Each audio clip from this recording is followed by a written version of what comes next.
नमस्कार मित्रांनो, मी Gayatri Nemade. Durga scholar maths guide मध्ये आपल्या मनापासून हार्दिक स्वागत.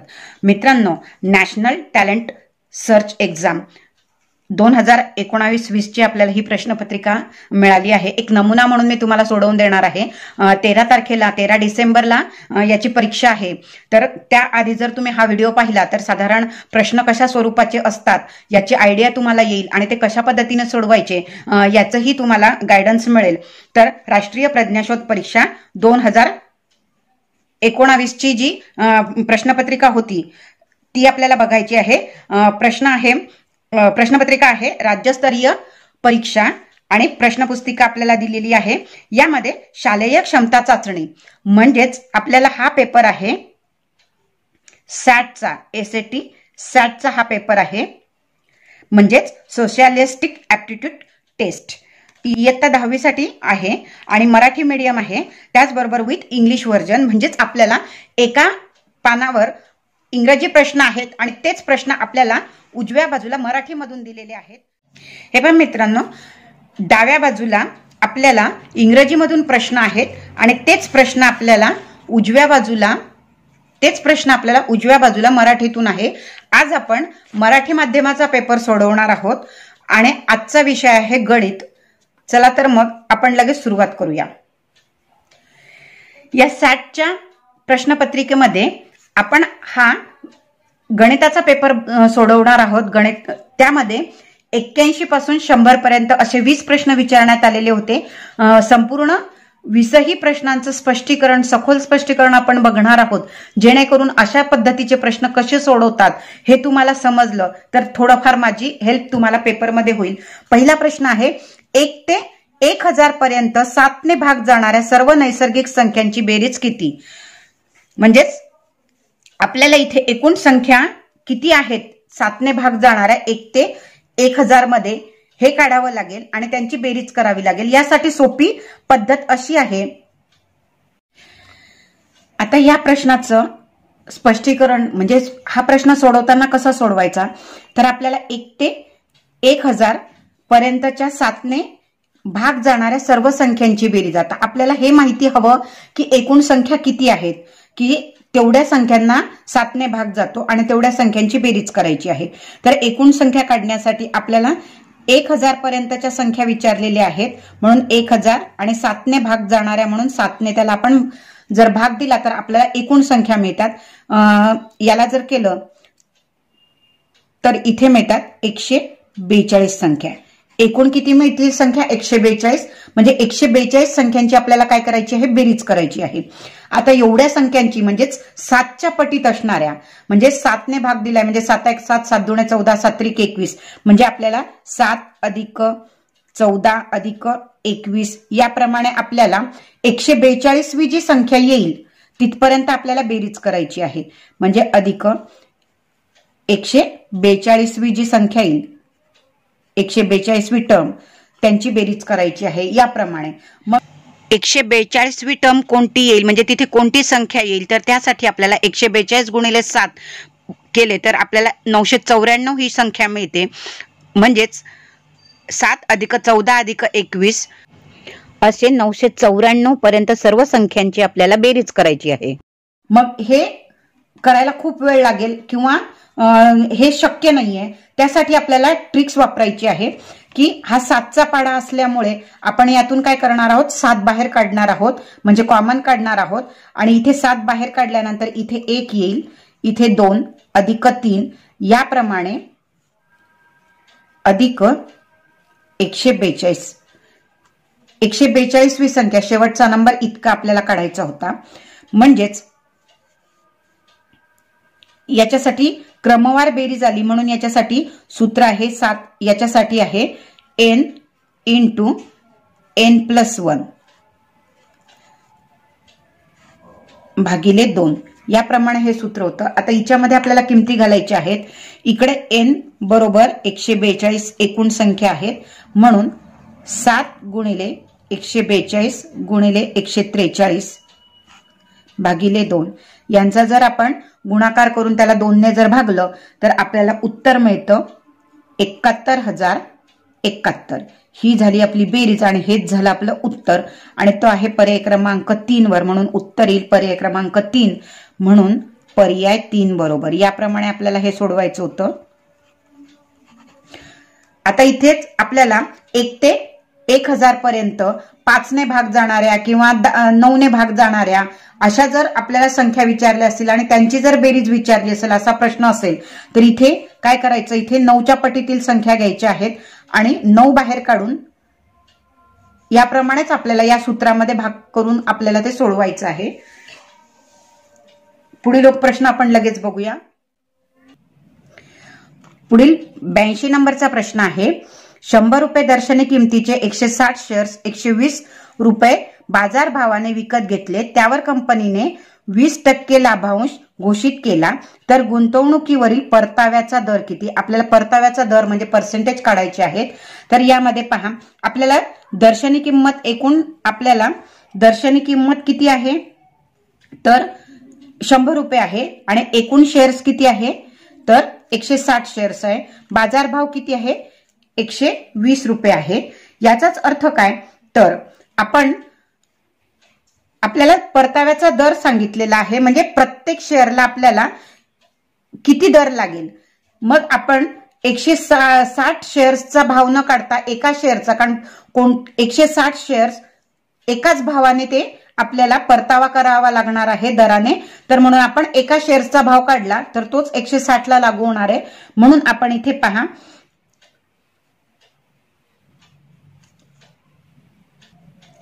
आता इथे नंबर ऑफ शेअर्स किती दिलेले आहे आपल्याला, एकूण 160 शेअर, म्हणजे इथे 160 शेअर्स झाले. दर्शनी किंमत किती आहे 100 रुपये आहे, म्हणजे फेस व्हॅल्यू म्हणजेच FV 100 आहे. बाजार भाव म्हणजेच मार्केट प्राइस MV 120 रुपये आहे आणि आपल्याला लाभांश किती दिलेला आहे तर 20% म्हणजेच डिव्हिडंड दिलेला आहे D = 20%. याप्रमाणे करायचं होतं. तर आता आपल्याला एकूण लाभांश काढायचा आहे 20%च्या हिशोबाने, म्हणून एकूण लाभांश बरोबर सूत्र आहे फेस व्हॅल्यू म्हणजे दर्शनी किंमत गुणिले लाभांश गुणिले आपल्याला नंबर्स ऑफ शेअर्स. याप्रमाणे करायचं आहे. आता याच्यात जर आपण किमती जर घातल्या तर पहा, FV आपल्याला दिलेले आहेत 100, आपल्याला डिव्हिडंड दिलेला 20% म्हणजे 20/100 येईल आणि नंबर ऑफ शेअर्स 160 याप्रमाणे होतं. आता हे 100 गेले, हे 100 गेले, म्हणजे 160 गुणिले 20 केलं तर 3200 रुपये होतात. याप्रमाणे आता आपल्याला काय करायचं आहे तर परतावा करायचा आहे, म्हणजे परताव्याचा दर काढायचा आहे, म्हणून परताव्याचा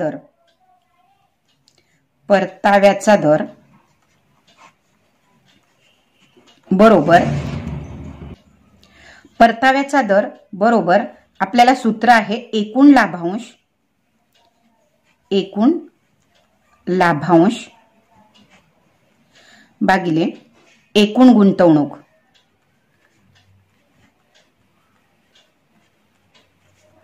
माता या सूत्रामध्ये जर आपण किमती घातल्या आणि आपल्याला शेकडा विचारलेला आहे, म्हणजे इथे 100%. याप्रमाणे याच्यामध्ये जर आपण एकूण लाभांश आपल्याला किती मिळालेला आहे तर तो मिळालेला आहे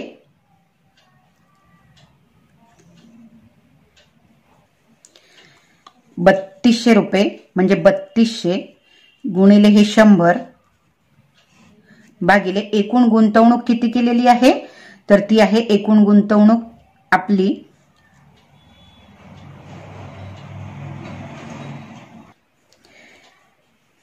160 शेअर्स आहे आणि त्याची किंमत 120 आहे. याप्रमाणे हा 0 गेला, हा 0 गेला, हे 0 गेला, हे 0 गेला, तर इथे येतं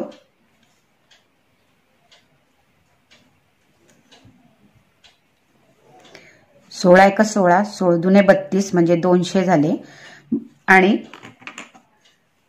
म्हणजेच इथे 200 भागिले 12 केले तर यांचा जर भागाकार केला तर आपल्याला मिळतो 16 पॉइंट याप्रमाणे, म्हणजेच 16 पॉइंट इथे 67% आणि हेच झालं आपलं उत्तर. पण आपल्याला हा गुणाकार मोठ्या स्वरूपात वाढला. आपण 160 शेअर्सचा किंमत काढली, त्याच्यासाठीचा दर काढला. आपण एक शेअर घेऊन सुद्धा आपल्याला ही किंमत काढता येते. त्यासाठी आपल्याला डायरेक्ट इथे सूत्रामध्ये करायचं आहे. एकूण लाभांश आपल्याला किती दिलेला आहे?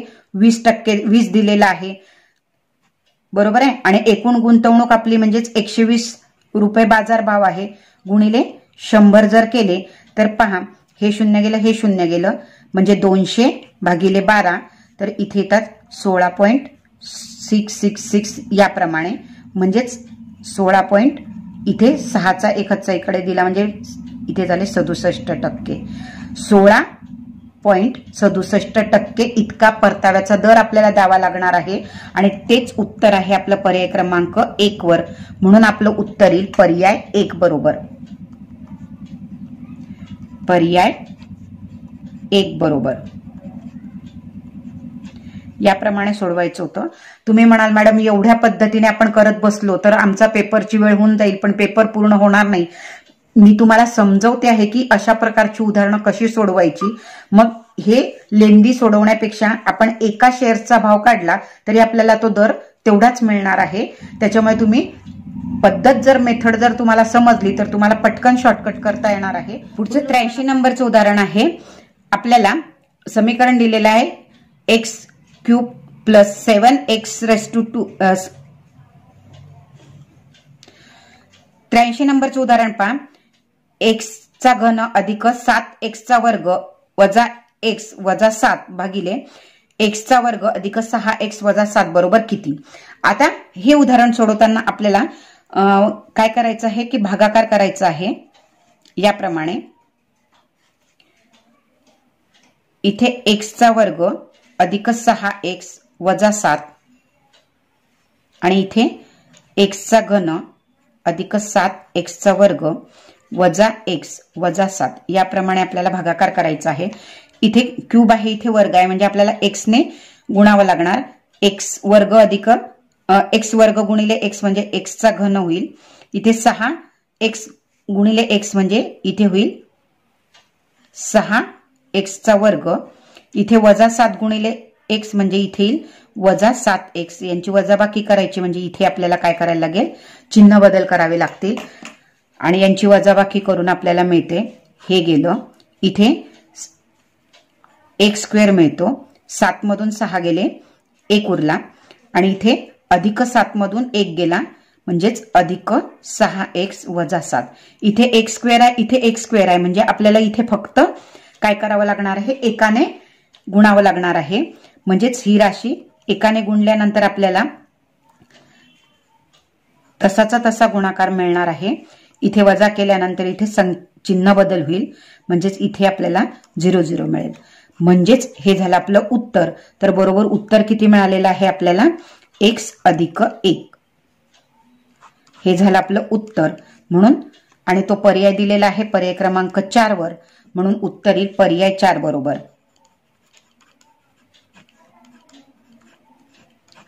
याप्रमाणे हे उदाहरण सोडवायचं होतं. पुढील उदाहरण लगेच बघूया. 84 नंबरचा प्रश्न आहे. एका बोटीला नदीच्या प्रवाहाच्या दिशेने 30 किमी जाण्यासाठी 3 तास वेळ लागतो, तर नदीच्या प्रवाहाच्या विरुद्ध दिशेने परत मूळ ठिकाणी येण्यासाठी 5 तास वेळ लागतो, तर नावेचा संथ पाण्यातील वेग किती? किमी ताशी पर किलोमीटर आपल्याला काढायचं आहे. आणि हे उदाहरण सोडवताना कसं सोडवायचंय पहा. आपल्याला प्रवाहाच्या दिशेने वेग किती दिलेला आहे? तर तो दिलेला आहे 30 किलोमीटर. म्हणजेच आपल्याला डी म्हणजेच 30 किलोमीटर आणि या 30 किलोमीटरला लागणारा वेळ किती आहे? 3 आहे. म्हणजेच इथे काय आलं? 10 किलोमीटर उत्तर आलेलं आहे. म्हणजेच इथे किती? 10 येईल. प्रवाहाच्या विरुद्ध दिशेने वेग विचारलेला आहे, तर 30 किलोमीटरच जायचं आहे, परंतु त्याला लागणारा वेळ 5 तास आहे. म्हणजे एकूण किती किलोमीटर ताशी येईल? तर 5ने भाग दिल्यावर 6 किलोमीटर पर हवर येईल. आता आपल्याला बोटीचा संथ पाण्यातील वेग विचारलेला आहे, तर त्यासाठी बोटीचा संथ पाण्यातील वेग काढण्यासाठी आपल्याला सूत्र आहे D अधिक U, म्हणजे हा प्रवाहाच्या दिशेचा वेग अधिक विरुद्ध वेग, आणि आपल्याला अंतर दुप्पट आहे म्हणून भागिले इथे 2 करायचं आहे. आता D किती आलेला आहे आपल्याला 10 आलेला आहे, बरोबर आहे. म्हणजेच बरोबर इथे 10 अधिक प्रवाहाच्या विरुद्धचा वेग किती मिळालेला आहे 6 ताशी 6 किलोमीटर, म्हणून अधिक 6 भागिले 2 केले, म्हणजेच इथे 16 भागिले 2 केले तर उत्तर येतं 8 किलोमीटर पर हवर, म्हणजेच ताशी किती पर हवर. याप्रमाणे आपल्याला हे काढता येईल. आता हे झालं सूत्र आणि तोच पर्याय आहे आपला पर्याय क्रमांक 2 वर, म्हणून उत्तर येईल 2. पण आता हे मी एक सोप्या ट्रिक्सने सुद्धा तुम्हाला सांगते. पहा ट्रिक्स कशी वापरायची.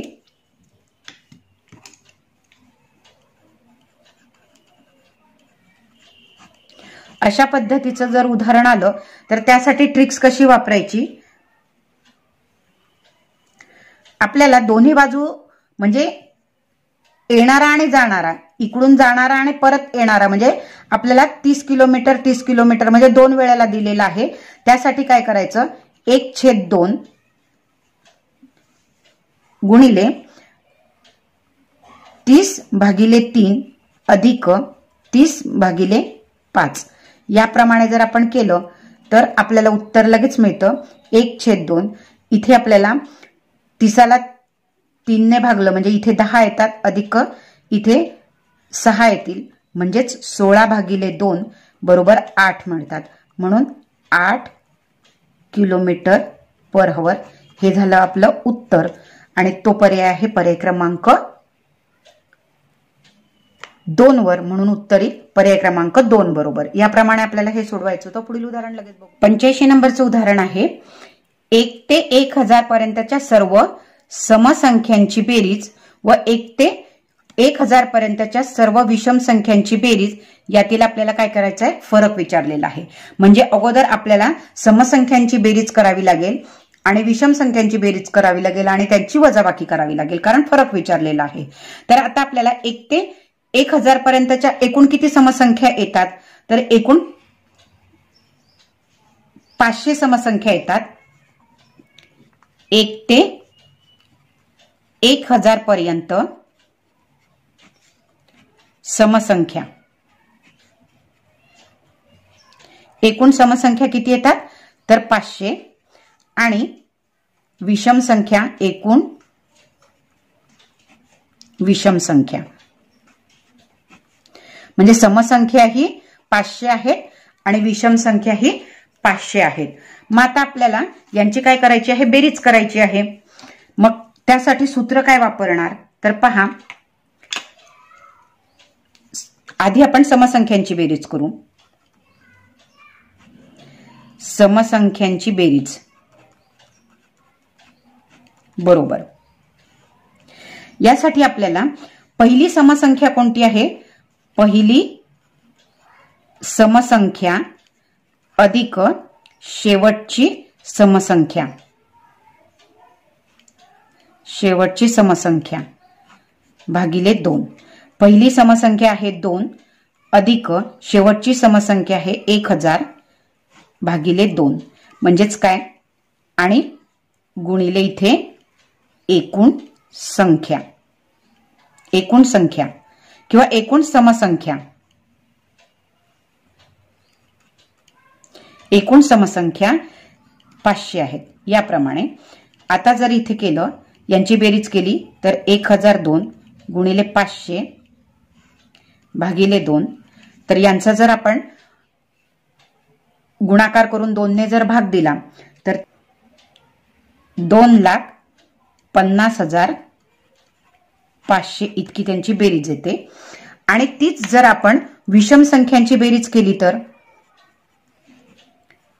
विषम संख्यांची बेरीज बरोबर सेम पद्धत फक्त इथे समसंख्यांच्या ऐवजी विषम संख्या घ्यायची, म्हणजे पहिली विषम संख्या अधिक शेवटची विषम संख्या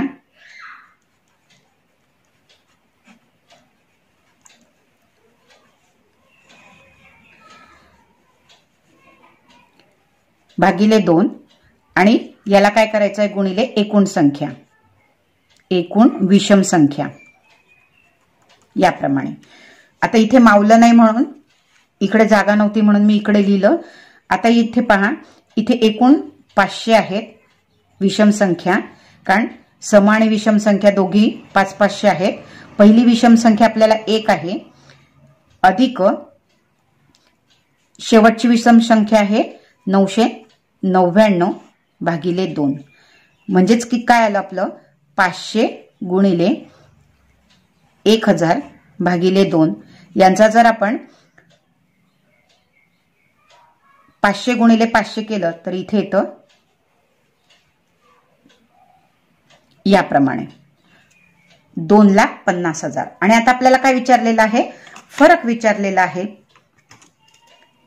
म्हणून फरक बरोबर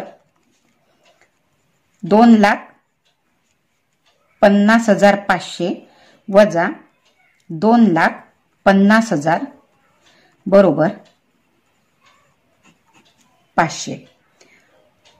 याप्रमाणे उत्तर येईल आणि तो पर्याय आहे पर्याय क्रमांक 3 ला. म्हणून आपलं उत्तर येईल पर्याय 3 बरोबर. मित्रांनो, तुम्हाला जर स्पष्टीकरण आवडत असतील तर नक्कीच कमेंट बॉक्समध्ये कमेंट करायची आहे. त्याचबरोबर तुम्हाला 13 तारखेच्या परीक्षेला wish you all the best. खूप सोपा जाऊ देत सर्वांनाच पेपर. चला तर आपण पुढील उदाहरण कसं सोडवायचं ते बघायचं आहे.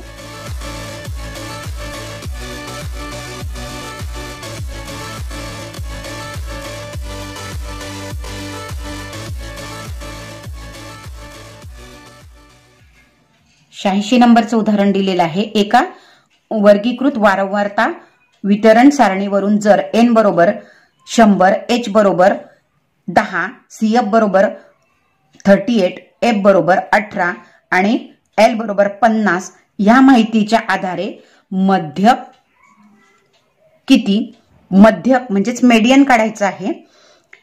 त्याचं सूत्र आहे L अधिक ब्रॅकेटमध्ये n/2 वजा CF छेदस्थानी F ब्रॅकेट कंप्लीट गुणिले H. याप्रमाणे L ची किंमत आपल्याला काय दिलेली आहे 50 दिलेली आहे.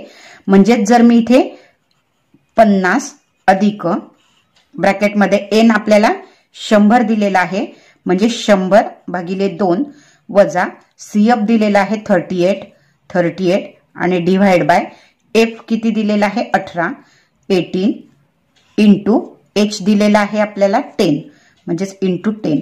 याप्रमाणे केलं आणि जर हे आपण सोडवून घेतलं तर पहा इथे 50 अधिक ब्रॅकेटमध्ये 100 भागिले 2 केलं तर ते 50 उरतात. म्हणजे 50 वजा 38 भागिले 18 गुणिले 10 याप्रमाणे आपल्याला करायचं आहे. म्हणजे 50 अधिक इथे आले 12/18 गुणिले 10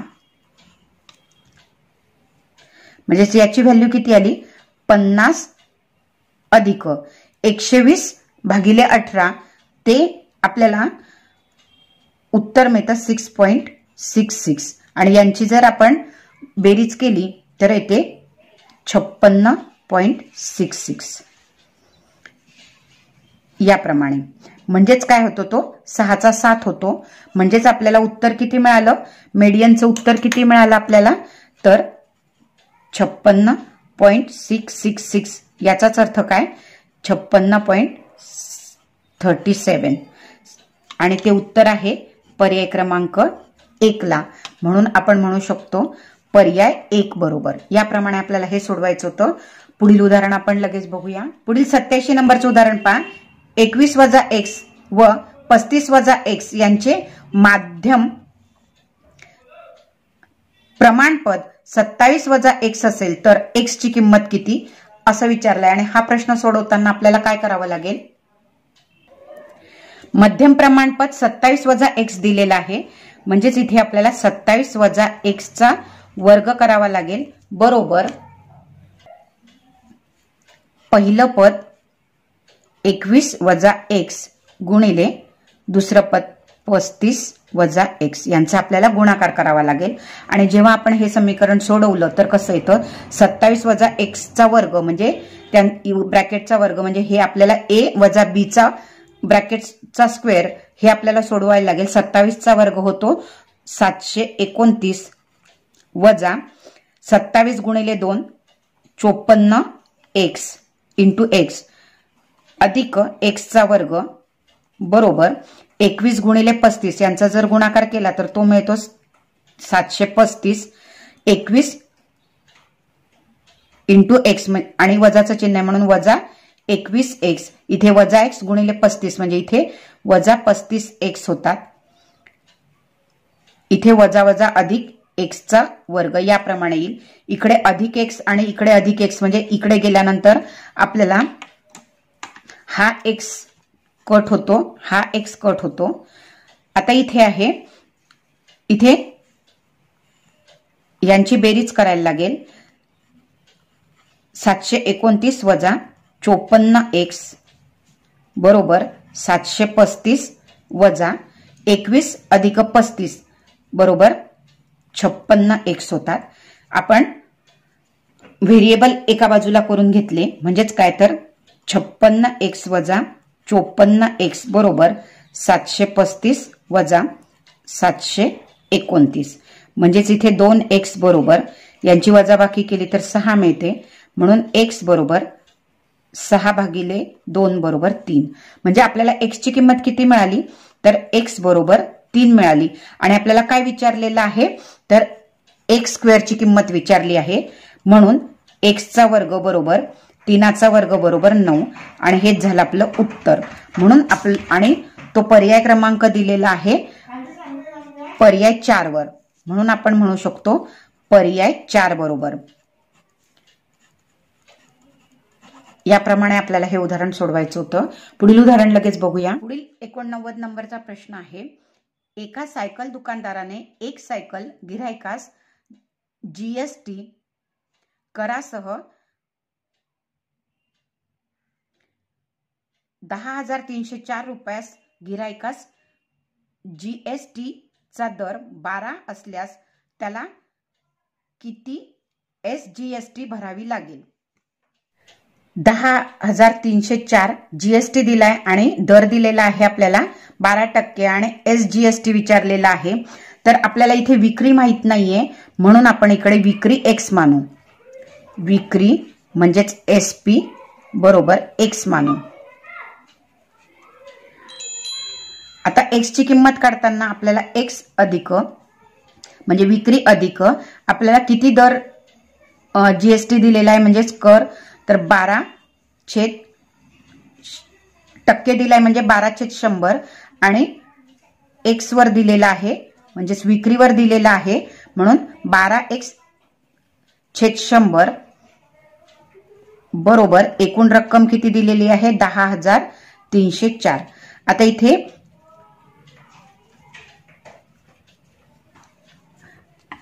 100 छेद समान करून घ्यायचा आहे 100x अधिक 12x छेदस्थानी 100 बरोबर 10,304 म्हणजेच यांची बेरीज जर केली तर 112x बरोबर आणि हे 100 छेदस्थानची इकडे गुणाकार म्हणजे गुणाकार व्यस्तात जातील तर इथे 10,304 गुणिले 100 होईल म्हणजेच x बरोबर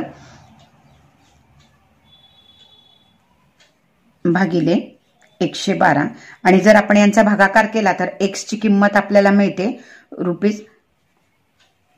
₹9,200 मिळते। आता आपल्याला काय विचारलेलं आहे, काय आलेलं आहे आपल्या x ची किंमत आलेली आहे म्हणून आपल्याला GST काढायचं आहे।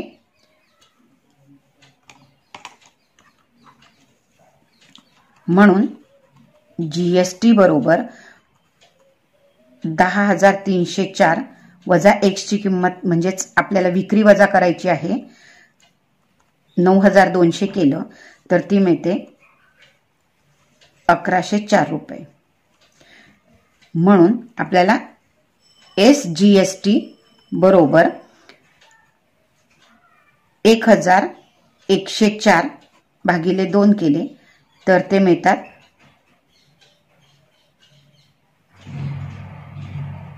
552 रुपये आणि तो पर्याय क्रमांक आहे पर्याय क्रमांक 2 वर म्हणून आपलं उत्तर येईल पर्याय क्रमांक 2 बरोबर। याप्रमाणे आपल्याला हे सोडवायचं होतं। पुढील उदाहरण आपण लगेच बघूया। पुढील 90 नंबरचं उदाहरण आहे। जर डी बरोबर आपल्याला मोड मध्ये दिलाय तर एम ची किंमत विचारलेली आहे। हे उदाहरण सोडवताना पहा तिरकस गुणाकार करायचा आहे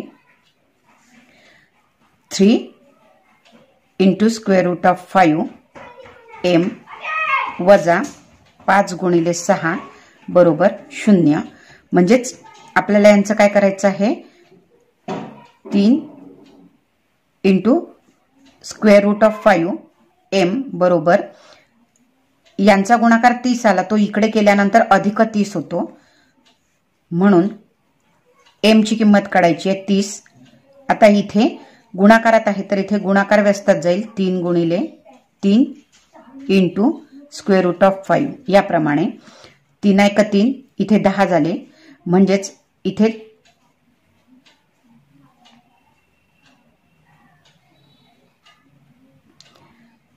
10 म्हणजेच काय तर 2 × 5 अपॉन स्क्वेअर रूट ऑफ 5 5 म्हणजेच काय 2 × square root of 5 into square root of 5 म्हणजेच 10 होतात सॉरी 5 होतात स्क्वेअर रूट जर काढलं तर आणि इथे स्क्वेअर रूट ऑफ 5 हा कट झाला म्हणजेच उत्तर काय आलं 2 × स्क्वेअर रूट ऑफ 5 आणि तो पर्याय आहे पर्याय क्रमांक 4 वर।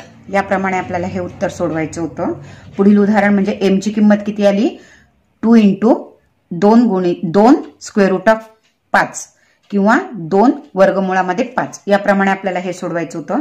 पुढील उदाहरण आपल्याला भूमितीवरचं दिलेलं आहे। 91 नंबरचा प्रश्न पहा त्रिकोण एबीसी मध्ये रेख PQ पॅरलल रेख BC तसेच रेख PQ मुळे त्रिकोण ABC चे दोन समान क्षेत्रफळात विभाजन होते तर BP अपॉन AB हे गुणोत्तर खालीलपैकी कोणते। आपल्याला ही आकृती दिलेली आहे त्रिकोण APQ आणि त्रिकोण ABC असे दोन त्रिकोण झालेले आहेत आणि दोघं त्रिकोणाचे काय झालेले आहेत समान क्षेत्रफळ विभाजन झाले म्हणजे याचं आणि याचं समान क्षेत्रफळ आहे। तर आपल्याला BP अपॉन AB चं गुणोत्तर म्हणजे BP चे ABC असलेले गुणोत्तर आपल्याला काय येतं हे सांगायचं आहे। आता त्यासाठी आपल्याला पहा दोघांचं त्रिकोणाचे क्षेत्रफळ समान आहेत म्हणजेच याचा अर्थ काय होतो त्रिकोण APQ एकरूप त्रिकोण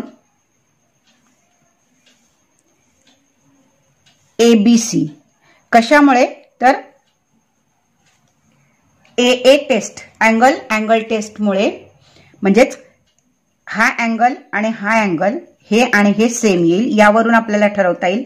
आता आपल्याला काय दिलेलं आहे की दोन समान क्षेत्रफळ दिलेले आहेत तर क्षेत्रफळ म्हणजेच एरिया AR त्रिकोण APQ चे क्षेत्रफळ भागिले AR त्रिकोण ABC चे क्षेत्रफळ ABC चे क्षेत्रफळ बरोबर AP square upon AB square.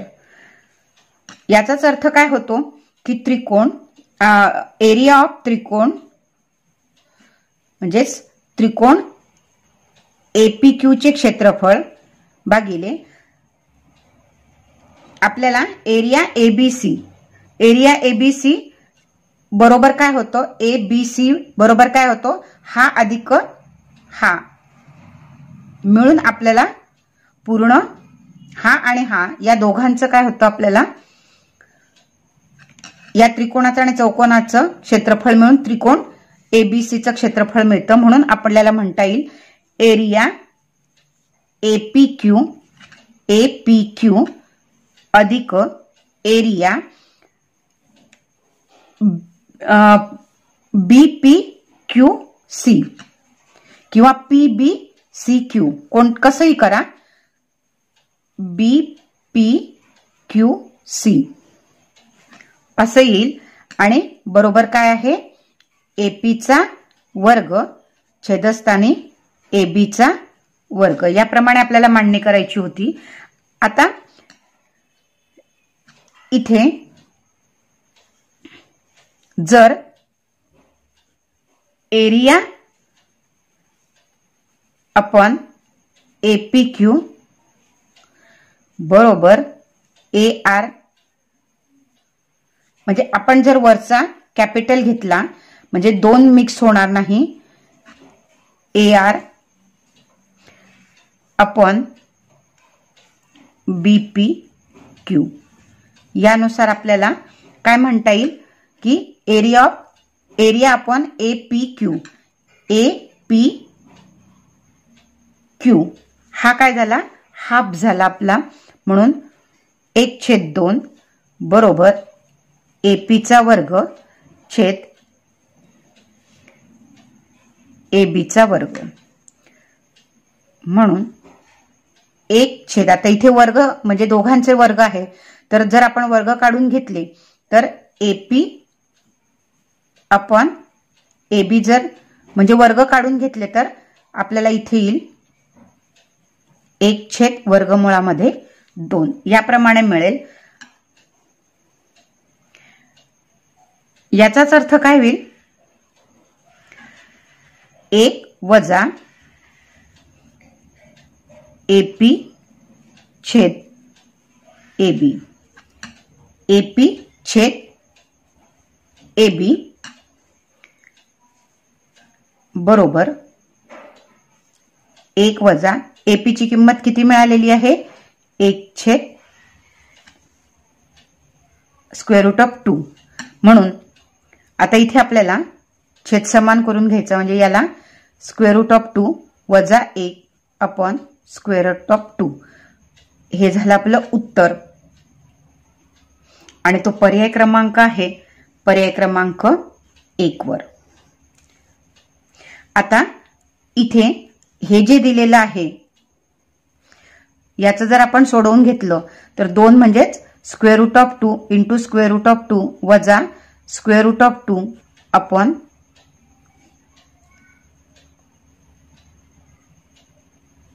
√2 into √2. याच्यामध्ये आपण √2 बाहेर काढला तर इथे √2 मायनस इथे 1 येतो अपॉन इथे √2 इंटू √2, हा गेला म्हणजेच √2 मायनस 1 अपॉन √2. आणि हेच आपलं उत्तर आहे. म्हणजेच याचं उत्तर काय मिळालं, बरोबर √2 मायनस 1 अपॉन 2.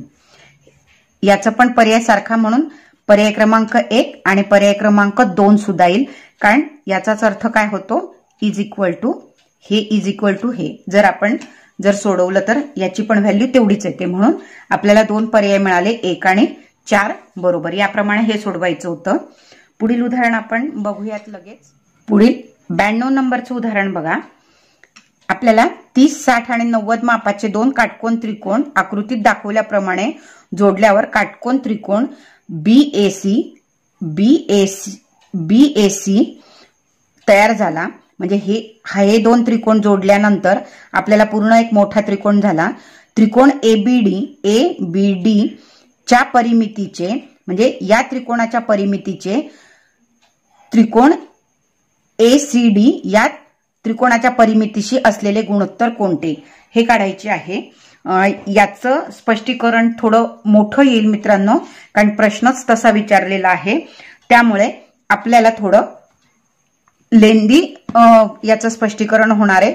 तर ते कसं सोडवायचं बघा. आता आपल्याला AB बरोबर मी जर X मानलं, त्यानंतर BD बरोबर मी Y मानलं, त्यानंतर आपल्याला मध्य म्हणजे मीडियम जी मधली जे आपल्याला दिलेली आहे त्रिकोणाच्या दोन त्रिकोणांची सारखी बाजू म्हणजे एडी, एडी साठी मी झेड मानला, त्यानंतर एसी साठी व्ही मानला आणि डीसी साठी यू मानला. तर यावरून आपल्याला जर हे मानून घेतले तर सोडवणं सोपं जातं, कारण आपल्याला टॅन कॉस ची किंमत काढायची आहे त्या सूत्रानुसार. तर कसं सोडवायचं पहा. आपल्याला त्रिकोण एबीडी ची परिमिती विचारली आहे, म्हणून परिमिती एबीडी चं गुणोत्तर आपल्याला परिमिती एसीडी चं विचारलेलं आहे. परिमिती ऑफ एसीडी बरोबर. आता परिमिती कशी काढतात त्रिकोणाची की तीनही बाजूंची बेरीज. मग आता इथे काय येईल, ए बी आणि डी या त्रिकोणाची परिमिती काढताना आपल्याला काय काढावं लागेल, ए बी. आता मी डायरेक्टली लिहिते, ए बी बरोबर मी एक्स मानलेला आहे म्हणून एक्स अधिक बीडी बरोबर काय लिहिलेलं आहे मी वाय म्हणून वाय अधिक एडी बरोबर झेड म्हणून इथे झेड येईल. छेदस्थानी परिमिती एसीडी या त्रिकोणाची परिमिती म्हणजे तीनही बाजूंची बेरीज. मग आता त्रिकोणाच्या तीनही बाजूंची बेरीज करायची झाली तर काय करायला लागेल, एसी अधिक डीसी अधिक एडी म्हणजे व्ही अधिक यू अधिक झेड म्हणून मी इथे लिहिणार यू अधिक व्ही अधिक झेड याप्रमाणे येईल. आता आपल्याला एडी बरोबर मी झेड मानलेला आहे म्हणून आणि इथे म्हणून, आणि ही कॉमन आहे दोन्ही त्रिकोणाला म्हणून इथे दोन, याप्रमाणे आपल्याला परिमिती मिळेल. आता यांची बेरीज करायची तर आपल्याला इथे काय करायचं आहे की त्रिकोण ए बी डी मध्ये, त्रिकोण ए बी डी मध्ये हा 30 अंशाचा कोन दिलाय म्हणजेच साइन 30 अंशाचा कोन बरोबर. आता sine 30 is equal to BD upon A B याप्रमाणे. आणि tan 30 is equal to BD upon AD. आता टॅन 30 ची किंमत काय येते तर 1 upon square root of 3 is equal to BD काय केलेला आहे वाय आहे आणि एडी बरोबर झेड दिलेला आहे म्हणून इथे येईल वाय अपॉन झेड.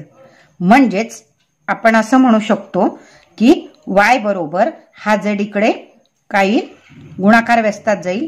याप्रमाणे आपल्याला काय मिळाली, वाय ची किंमत मिळाली. आता आपल्याला पुढे इन म्हणजे त्रिकोण ए डी आणि सी मध्ये, ए डी सी यामध्ये 60 अंशाचा कोन दिलेला आहे म्हणून टॅन 60 बरोबर, टॅन 60 बरोबर काय येतं तर C D upon AD. Tan 60 म्हणजेच काय सी डी अपॉन एडी येतं. आणि टॅन 60 ची किंमत काय आहे √3 किंमत आहे. सीडी बरोबर काय आहे, सी डी बरोबर यू आहे आणि एडी बरोबर झेड आहे. म्हणजेच इथे आपल्याला यू ची किंमत मिळते. यू ची व्हॅल्यू हा झेड इकडे गेला म्हणजेच स्क्वेअर रूट ऑफ 3 झेड मिळाला. हा आपल्याला यू ची किंमत मिळाली. म्हणजेच इथे बीडी ची किंमत इथे होते वाय अपॉन आपल्याला एबी ची किंमत मिळाली एक्स. आता हेच जर आपण इथे लिहून घेतलं sine 30 is equal to y upon x. Sine 30 बरोबर किती होतात 1/2 साइन बरोबर बीडी अपॉन एबी वाय आपल्याला मिळालेला आहे. म्हणून आपल्याला इथे वाय ची किंमत घेतली, वाय बरोबर हा x इकडे गेला, x/2 ही y ची किंमत मिळाली.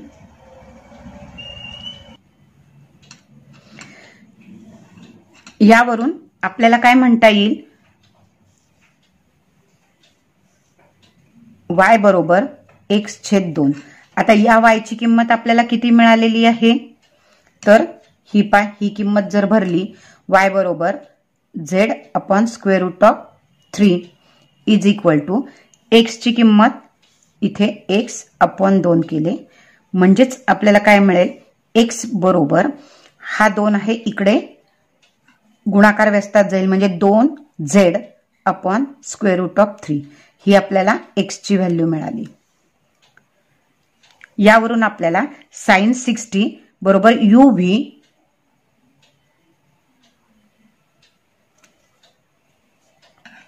sin 60 बरोबर uv. मग आता sin 60 ची किंमत काय होते, तर √3/2 इज इक्वल टू uv. बरोबर आहे. म्हणजेच आपल्याला यावरून काय करता येईल, आपल्याला v ची किंमत काढायची आहे. v बरोबर हा u, v बरोबर 2u/√3 याप्रमाणे आपल्याला v ची किंमत मिळाली. आता इकडे u दिलेला आहे, बरोबर आहे. तर आपण खाली सोडवूया, कारण उदाहरण खूप मोठं आहे. हे मी इथे खाली सोडवलं. v बरोबर 2u/√3. आता u ची किंमत आपल्याला इथे काय मिळालेली आहे, √3z. मग ती मी u मध्ये भरली, तर म्हणजे v बरोबर 2 ×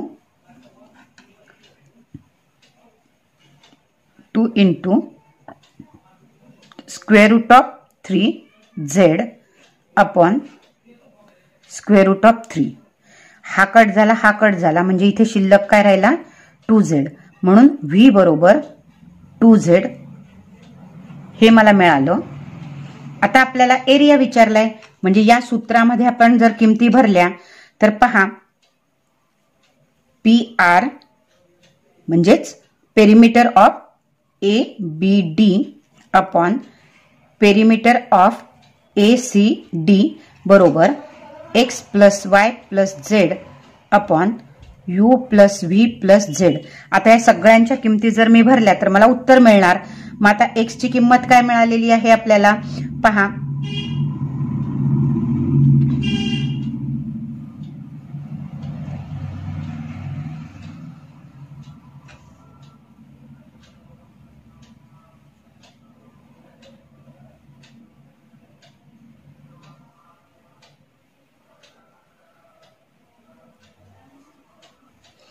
x ची किंमत काय मिळाली आहे, 2z/√3. म्हणजेच मी इथे काय करेल, 2z/√3 प्लस y ची किंमत मला मिळाली आहे z/√3 z/√3 प्लस z ची किंमत मला काढली नाही, म्हणून मी z तसाचा तसा लिहिणार, म्हणजे z/1 येईल, z/1. आता आपल्याला u ची किंमत काय मिळालेली आहे, u ची किंमत आपल्याला इथे मिळालेली आहे √3z प्लस v ची किंमत मिळाली आहे 2z प्लस z तसाचा तसा. म्हणजेच यांची जर बेरीज केली तर स्क्वेअर रूट साठी इथे 2z प्लस z प्लस इथे डिनॉमिनेटर सेम करायचा आहे, म्हणजे इथे √3z असं येणार upon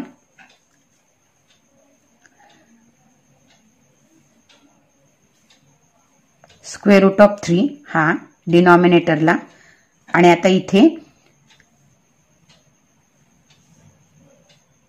2z plus √3z plus z याप्रमाणे जर मी केलं तर उत्तर मला काय मिळतं,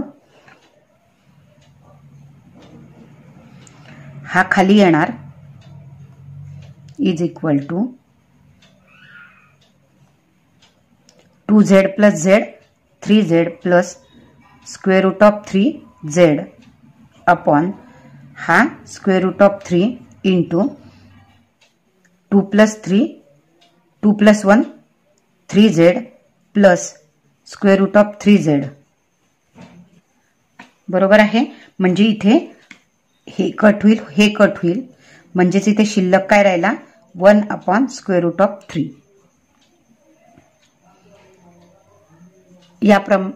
याप्रमाणे हे झालं.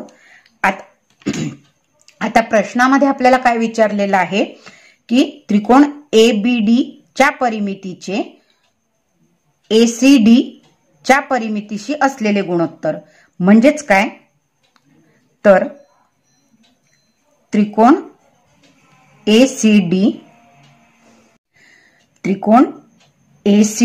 चे ABD शी गुणोत्तर 3:1.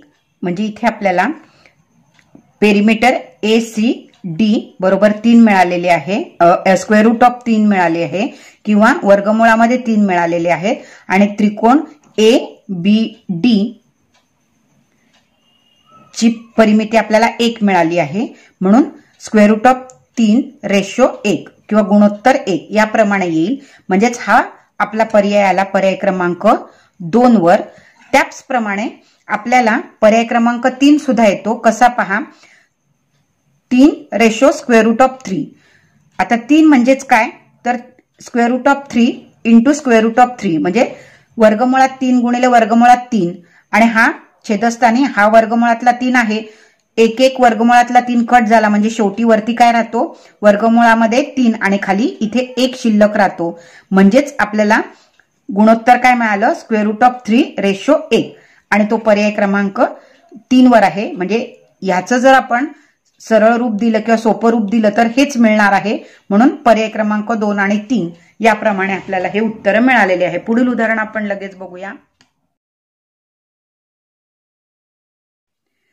93 नंबरचा प्रश्न पहा. A आणि Q केंद्र असलेली भिन्न त्रिज्येची 2 वर्तुळे परस्परांना T बिंदूत स्पर्श करतात. बिंदू T मधून काढलेली रेषा दोन्ही वर्तुळांना अनुक्रमे A आणि B बिंदूत छेदतात. तर रेख PA आणि रेख QB यांच्या संदर्भात खालीलपैकी कोणते विधान सत्य आहे. याप्रमाणे हा मोठा वर्तुळ काढलाय, हा छोटा वर्तुळ काढलाय, म्हणजेच दोघांचे भिन्न त्रिज्यांचे 2 वर्तुळ परस्परांना या T बिंदूमध्ये छेदतात. याप्रमाणे आपण काढलं आणि टी मधून काढलेली रेषा दोन्ही वर्तुळांना A आणि B बिंदूमध्ये, इथे A च्या ऐवजी P पाहिजे होता, तिथे प्रिंटिंग मिस्टेक आहे. केंद्रबिंदू P आणि Q, P आणि केंद्रबिंदू Q आहे. यामध्ये याप्रमाणे अशी आकृती काढायची आहे. तर आपल्याला सांगितलं काय आहे, तर PA आणि रेख QB यांच्या संदर्भातील PA आणि QB यांच्या संदर्भातील विधान कोणतं सत्य आहे. तर आता हे पहा, ही जर रेषा आपण वाढवून घेतली, अशी याप्रमाणे आणि तशीच QB जर वाढवली वरती अशी, तर काय झालं, या दोघं रेषा काय झाल्या, एकमेकाला समांतर, म्हणजे PA आणि रेख QB हे परस्परांना समांतर असतील. म्हणून पर्याय क्रमांक 2 हे उत्तर आपलं बरोबर येईल. आणि हे आपण कशावरून म्हणू, कारण पहा यामध्ये हा त्रिकोण तयार झाला आणि हा त्रिकोण तयार झाला, तर इथे त्रिकोण PAT एकरूप त्रिकोण BQT कशामुळे आपली AA टेस्ट झाली, अँगल टेस्ट झाली. त्यानंतर यावरून आपल्याला म्हणता येईल अँगल PAT बरोबर अँगल QBT. का, तर हे अल्टरनेटिव्ह अँगल आहेत. अल्टरनेट अँगल म्हणजेच काय, तर आंतर व्युत्क्रम कोन. आंतरव्युत्क्रम कोनांची जोडी झाली म्हणून हे बरोबर. तरी का तर अँगल रेक AP पॅरलल BQ हे सिद्ध होतं यावरून. हे जर अल्टरनेटिव्ह अँगल असले तर ही रेषा आपण सरळ केल्यानंतर ही एकमेकाला काय होते, पॅरलल होते, म्हणजे समांतर होते.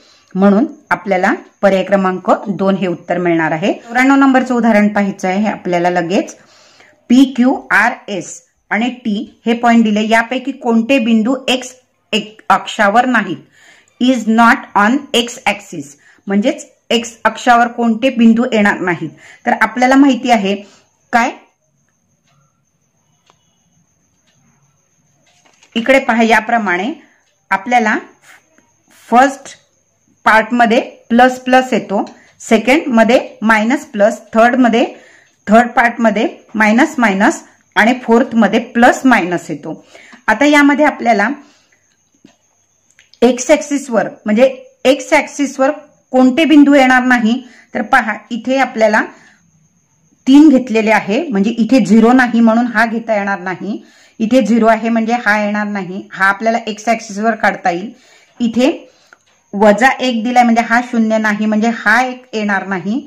इथे हा एक्स ऍक्सिसवर येईल आणि हा येणार नाही. म्हणजेच आपल्याला कोणते कोणते बिंदू एक्स ऍक्सिसवर येणार नाहीत, कारण ते 0 नाही आहेत म्हणून. कारण P, R आणि T हे बिंदू PRT एक्स ऍक्सिसवर आपल्याला घेता येणार नाही, म्हणजेच पर्याय क्रमांक 3 बरोबर येईल. कारण तिथे 0 नाही म्हणून आपल्याला काय करता येईल, ते एक्स ऍक्सिसवर घेता येणार नाही. याप्रमाणे हे सोडवायचं होतं. पुढील उदाहरण आपण लगेच बघूया. पुढील 95 नंबरचा प्रश्न आहे. जर 6 मीटर उंचीच्या लांबीची जमिनीवरील सावलीची लांबी 2√3 मीटर असेल तर सूर्याचा उन्नत कोन किती असेल?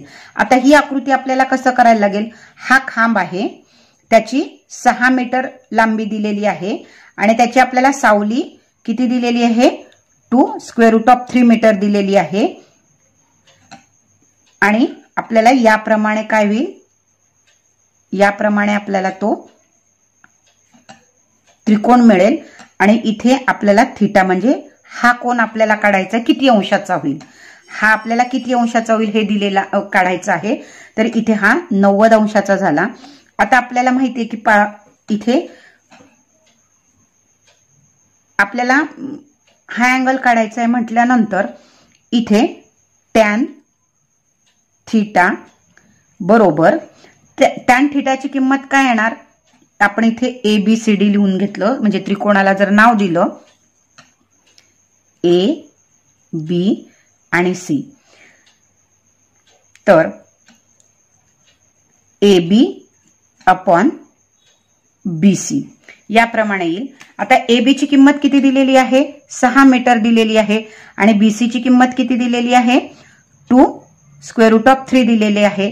याचा अर्थ काय होतो, 6 म्हणजे 2 गुणिले 3 बरोबर 2√3. आता इथे √3 म्हणजेच काय, 2 गुणिले √3 इंटू √3 अपॉन 2 इंटू √3 बरोबर आहे. यानुसार म्हणजेच इथे √3 कट झाला, इथे √3 कट झाला, तर शिल्लक काय राहिला, फक्त वर्गमूळामध्ये 3 म्हणजे स्क्वेअर रूट ऑफ 3. आणि इथे ही किंमत कोणाची आहे, is equal to tan 60. Tan 60 बरोबर √3 होते, म्हणून थीटाची किंमत किती मिळाली आपल्याला, थीटाची किंमत किती मिळाली, 60 डिग्री. आणि तो पर्याय आहे पर्याय क्रमांक 4 ला. याप्रमाणे आपल्याला हे उदाहरण सोडवायचं होतं. त्यानंतरचं पुढील उदाहरण PQR चे आपल्याला निर्देशक दिलेले आहेत. या बिंदूंमधून जाणाऱ्या वर्तुळाच्या केंद्राचे निर्देशक खालीलपैकी कोणते? आता आपल्याला PQR हे 3 बिंदू दिलेले आहेत. त्यामधून आपल्याला एक वर्तुळ काढायचं आहे आणि वर्तुळाच्या केंद्राची आपल्याला निदेशक काढायचे आहेत. म्हणजेच आपल्याला याप्रमाणे आकृती काढायची आहे. PQR या 3 बिंदूतून एक वर्तुळ गेलेला आहे आणि O हा केंद्रबिंदू आहे म्हणजे सेंटर आहे आणि आपल्याला त्याचेच निदेशक आपल्याला काढायचे आहेत. मी तिथे दिलेले नाहीत म्हणून XY केलेले आहेत आणि आपल्याला X आणि Y ची किंमत काढायची आहे. यानुसार सोडवायचं आहे. तर हे सोडवताना कसं करायचं, तर आपल्याला सुरुवातीला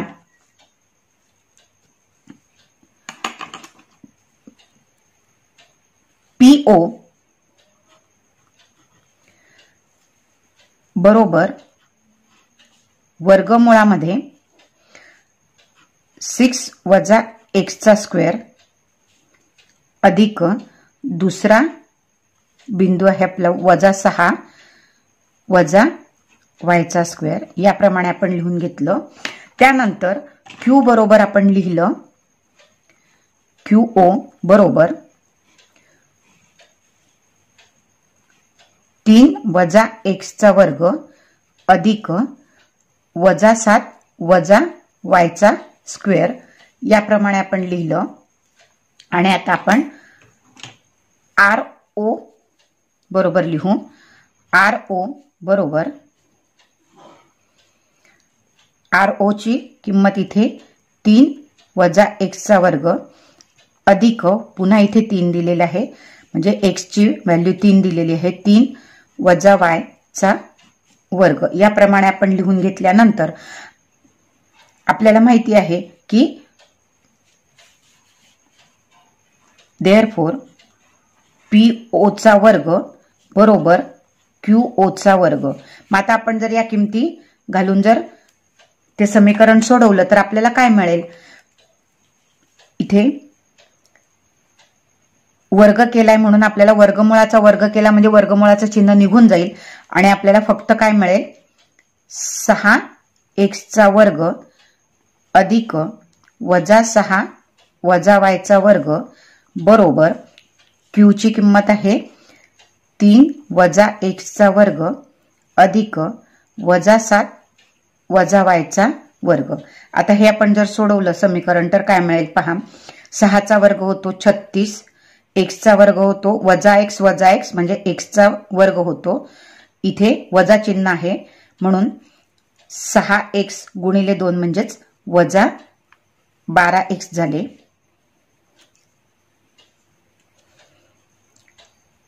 आता इथे पुढे वजा 6 चा वर्ग अधिक 36 होतो अधिक y चा स्क्वेअर. इथे वजा वजा अधिक होईल 6 दुणे 12 y होईल बरोबर 3 चा वर्ग 9 अधिक x वर्ग वजा 3 दुणे 6x अधिक 7 7 49 अधिक y चा वर्ग अधिक 7 दुणे 14y. याप्रमाणे आपल्याला हे सोडवता येईल. आता इथे कट काय होतं तर पहा इथे x स्क्वेअर आणि या बाजूला अधिक x स्क्वेअर आहे म्हणजे इकडे आल्यानंतर एक x आणि एक वजा होईल म्हणजे हे कट होतील. त्याचप्रमाणे इथे y आणि हा y स्क्वेअर आणि हा y स्क्वेअर हा कट होईल. आता शिल्लक काय राहिले हे 36 अधिक 36 आणि इकडे 9 आणि 49 म्हणून 36 अधिक 36 हे बेरीज व्यस्तामध्ये वजा 9 वजा 49 येतील बरोबर. हे बेरीज व्यस्तामध्ये तिकडे 12x वजा 6x त्याच्यानंतर वजा 12y अधिक 14y. याप्रमाणे जर आपण केलं तर आपल्याला उत्तर काय मिळतं 36 अधिक 36 72 9 अधिक 49 58 होतात. 72 वजा 58 केले तर आपल्याला इथे यांचं समीकरण केलं सोडवलं हे वजाबाकी केली बेरीज वजाबाकी केली तर 14 उत्तर येतं बरोबर. 12 तून 6 गेले 6x आणि इथे वजा चिन्ह इथे अधिक आहे म्हणजे 14 तून 12 गेले अधिक 2 याप्रमाणे. आता इथे आपण काय करायचं आहे, 2 ने भाग द्यायचा आहे. इथे 7 येईल बरोबर 3x अधिक y याप्रमाणे आपल्याला हे समीकरण मिळालेलं आहे. आता याच पद्धतीनुसार आपल्याला QO² बरोबर RO² काढायचं आहे.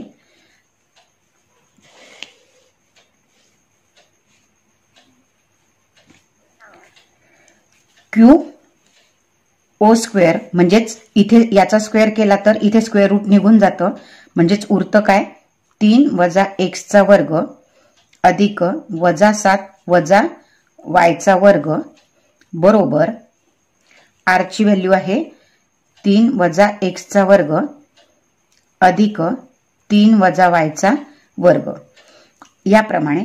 पण आता इथे वजा चिन्ह आहे दोन्हीकडे, तर इकडे पहा, जर आपण समजा इथे 3 घेतले आणि इथे 2 घेतले तर ते 5 येतात. -5² केला, -2 -3 -5² केला तर इथे आपल्याला उत्तर प्लस मध्ये 25 येणार. आणि इथे 5² जर घेतला तर तो पण आपल्याला 25च मिळणार. म्हणजे असं घ्या किंवा असं घ्या तर आपल्याला उत्तर 25च मिळणार. म्हणून इथे मी काय करेल, इथे बेरजेचं चिन्ह लावणार आहे. तर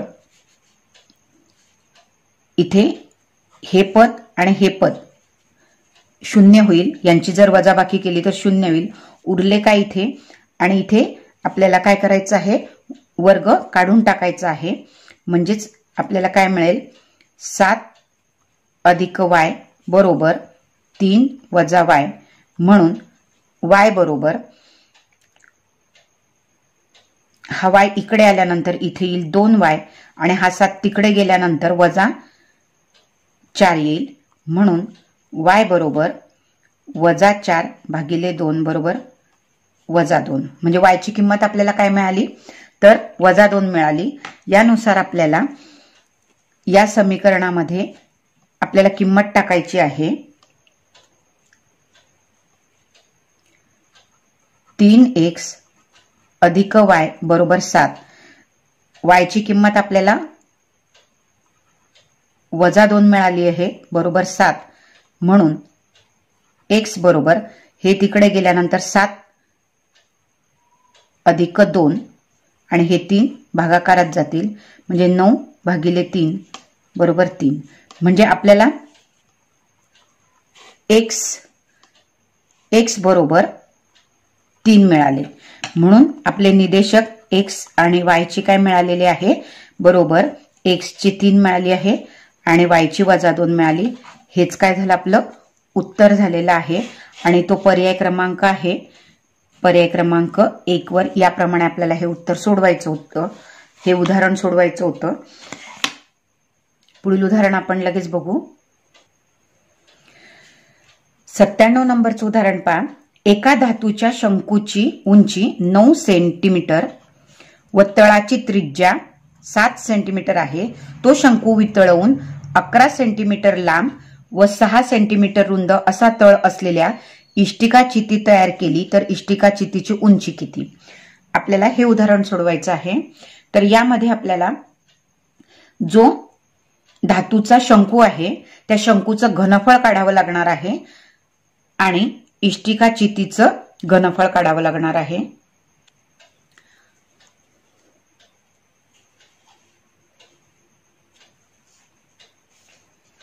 यामध्ये आपल्याला काय काय संख्या, इथे 97 नंबरचं उदाहरण सोडवताना कसं सोडवणार, आपल्याला इथे हाईट दिलेली आहे, शंकूची हाईट दिलेली आहे 9 सेंटीमीटर आणि त्रिज्या दिलेली आहे 7 सेंटीमीटर.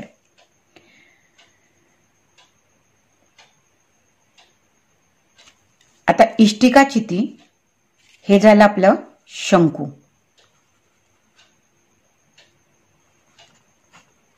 हे झाले शंकूचे.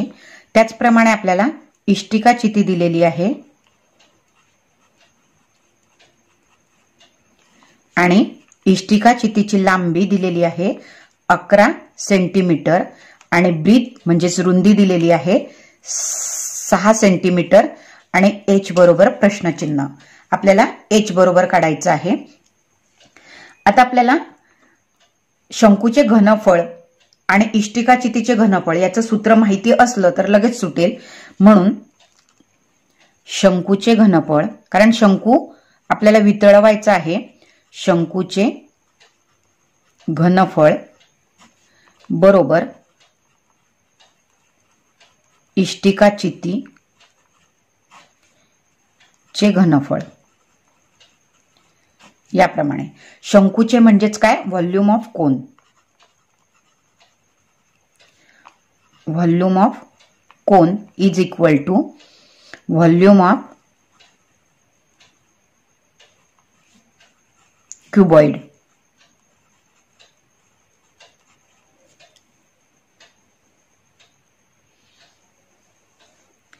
मग शंकूच्या घनफळाचे सूत्र काय, तर पाय आर स्क्वेअर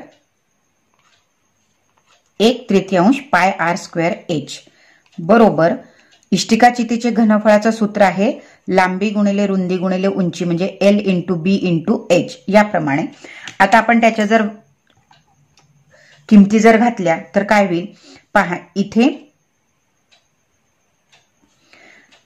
1/3 22/7 म्हणजेच पायची किंमत आली 22/7 गुणिले हा 3. आर किती दिलेला आहे आपल्याला, आर दिलेला आहे 9 सेंटीमीटर म्हणून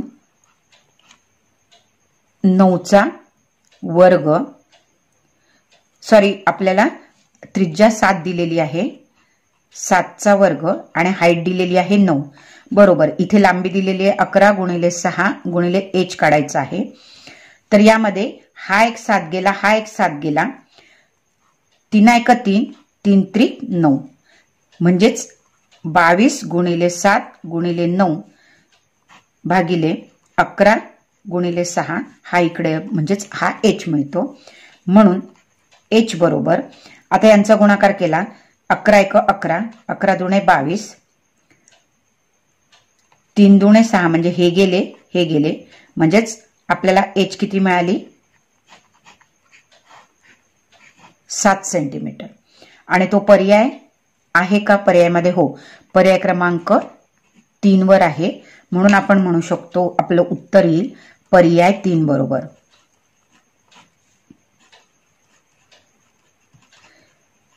शेवटचे 10 उदाहरणं भूमितीवर आहेत आणि भूमितीला वेळ लागतो उदाहरणं सोडवायला. त्यामुळे जी उदाहरणं तुम्हाला सोपी वाटत असतील, सुटत असतील ती पटापट सोडा आणि उरलेला वेळ तुम्ही भूमितीचे उदाहरणं सोडवण्यासाठी खर्च करा, म्हणजेच तुमचा पेपर अपूर्ण राहणार नाही. चला तर आपण 98 नंबरचं उदाहरण लगेच बघूया. 98 नंबरचं उदाहरण आहे AB व CD या दोन मनोऱ्यांची उंची H1 आणि H2 आहे. बिंदू O हा AC चा मध्यबिंदू आहे. O बिंदूपासून मनोऱ्याच्या वरच्या टोकाकडे पाहिले असता अनुक्रमे 30 व 60 अंशाचे उन्नत कोन होतात. तर H1 चे H2 शी असलेले गुणोत्तर. आता हा आपल्याला मनोरा दिलेला आहे A आणि B, AB आणि CD हे दोन मनोरे दिलेले आहेत, त्यांची उंची H1 आणि H2 दिलेली आहे. इथे आपल्याला उन्नत कोन आपल्याला दिलेले आहेत 30 आणि 60 चे आणि आपल्याला काय विचारलेलं आहे H1 चे H2 शी गुणोत्तर विचारलेलं आहे.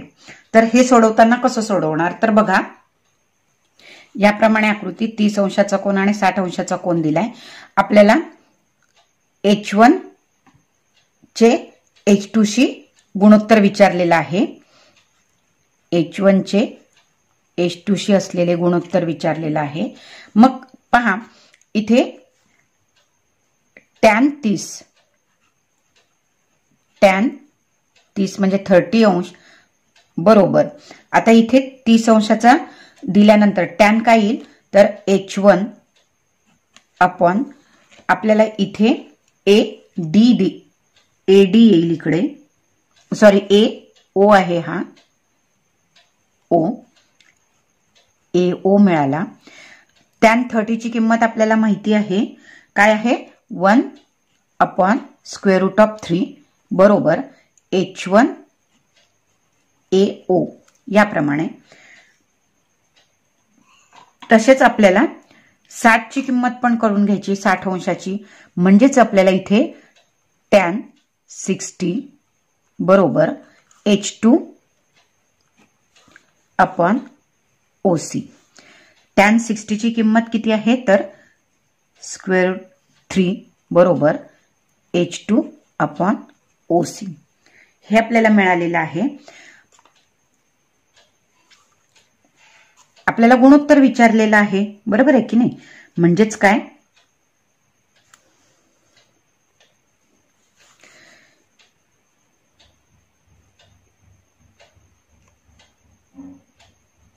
H1/AO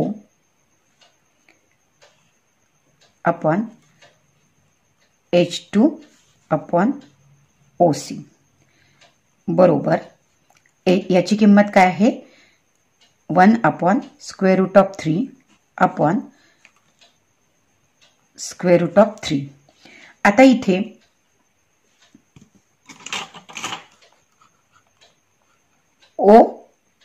AO बरोबर OC आहे, म्हणून इथे सेम येईल. याचाच अर्थ काय H1/AO हा OC वरती जाईल इंटू OC म्हणजेच काय आपला AO आहे, म्हणून AO/H2 बरोबर A/3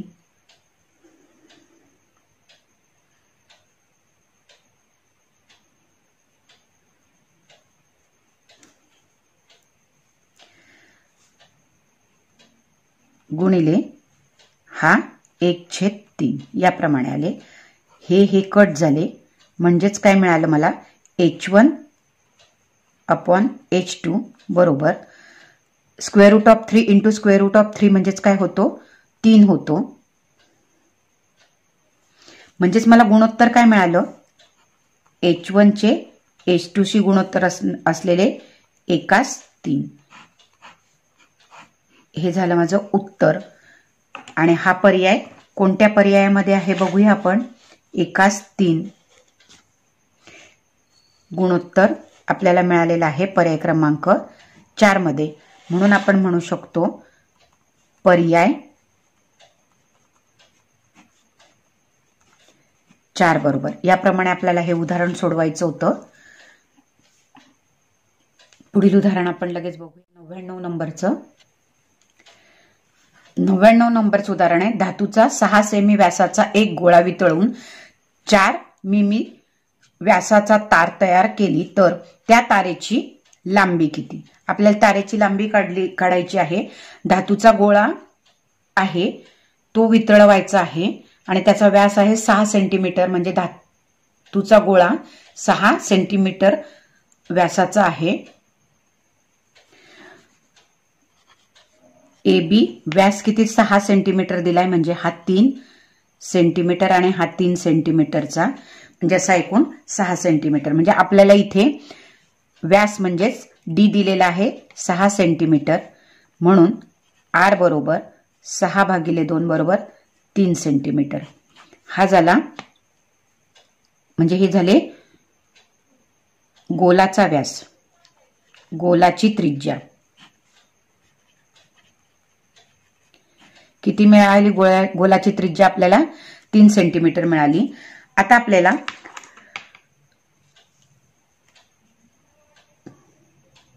तारेचा व्यास दिलेला आहे.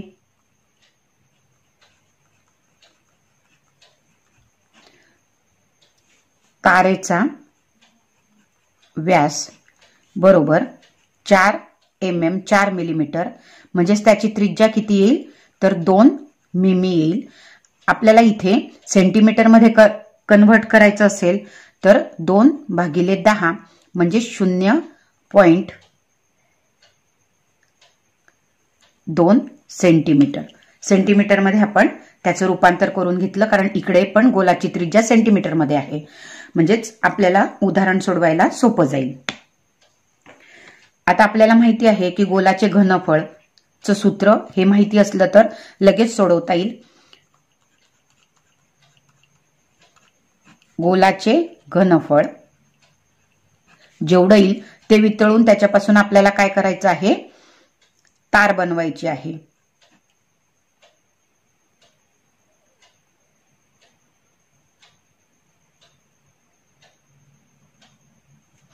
मग गोलाचे घनफळ किती येईल, सूत्र 4/3 पाय r चा घन बरोबर तारेचं आपल्याला तार बनवायची आहे, तर तारेचे घनफळ पाय r वर्ग h. आता यामध्ये इकडे पाय आहे, इकडे पाय आहे, ते दोन्ही कट होतील. आता इथे आपण जर किमती भरल्या तर पहा 4 गुणिले r किती दिलेला आहे, 3 दिलाय, म्हणजे 3चा घन छेदस्थानी 3 बरोबर इथे तारेची त्रिज्या दिली आहे 0.2 सेंटीमीटर, म्हणजे इथे 0.2 सेंटीमीटरचा वर्ग गुणिले h आपल्याला काढायचा आहे.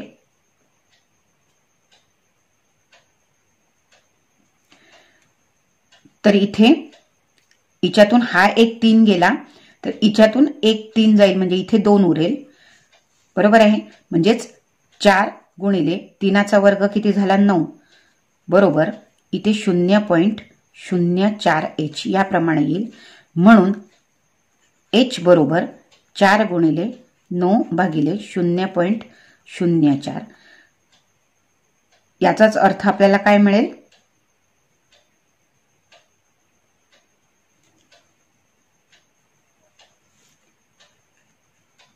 900 सेंटीमीटर. आणि आपल्याला हिच्यामध्ये 900 सेंटीमीटर कुठेच नाहीये, तर आपल्याला इथे मीटर मध्ये करायचं आहे.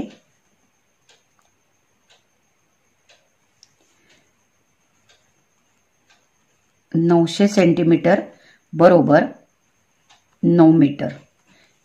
हे झालं आपलं उत्तर, आणि तो पर्याय क्रमांक आहे पर्याय क्रमांक 4 वर.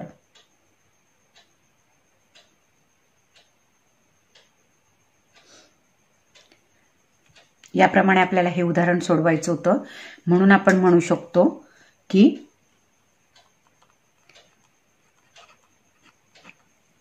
पर्याय 4 बरोबर. आपल्याला गणित या विषयातील सॅट या पेपरमधील शेवटचा प्रश्न 100वा प्रश्न म्हणजेच गणिताचा 20वा प्रश्न आपल्याला सर्वात शेवटी जो प्रश्न दिलेला आहे तो सोडवायचा आहे. इथे आपला गणिताचा व्हिडिओ संपणार आहे. त्याच्यानंतर आपण सॅट पेपरमधील उरलेले जे 2 विषय आहेत, विज्ञान आणि इतिहास भूगोलावरच्या प्रश्नांचा आपण बघणार आहोत, आणि त्यानंतर आपल्याला मॅथचा पेपर सॉल्व्ह करायचा आहे. तर चला आपण शेवटचं उदाहरण लगेच सोडूया. काटकोन त्रिकोण एबीसी मध्ये कोन बी बरोबर 90 डिग्री, बीडी परपेंडिक्युलर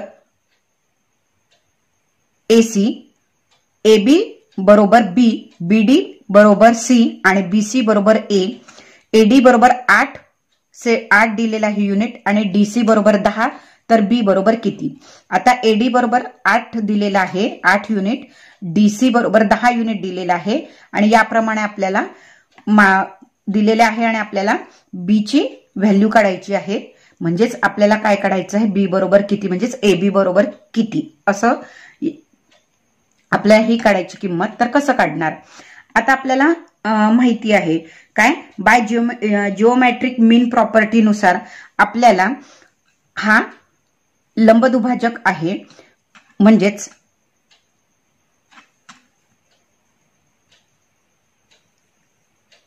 बीडीचा वर्ग बरोबर एडी गुणिले डीसी, एडी गुणिले डीसी.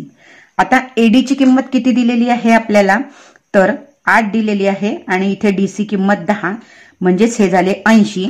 आपल्याला इथे बीडी बरोबर वर्गमुळात 80 इथे 16 गुणिले 5 वर्गमुळामध्ये म्हणजेच बीडी बरोबर किती मिळाले, हा 16 हा 4चा वर्ग म्हणजे तो बाहेर निघेल, 4 इंटू स्क्वेअर रूट ऑफ 5, 4 गुणिले वर्गमुळात 5 आपल्याला बीडीची व्हॅल्यू मिळाली। म्हणजेच ही आपल्याला मिळालेली आहे 4 गुणिले वर्गमुळामध्ये 5। आता आपल्याला एबी ची किंमत काढायची आहे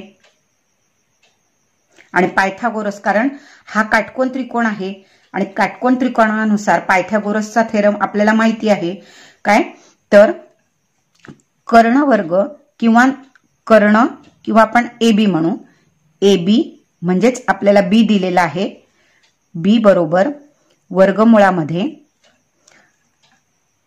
8चा वर्ग अधिक बीडीचा वर्ग म्हणजेच काय, तर 4 स्क्वेअर रूट ऑफ 5चा वर्ग, याप्रमाणे आपल्याला काढायचं होतं।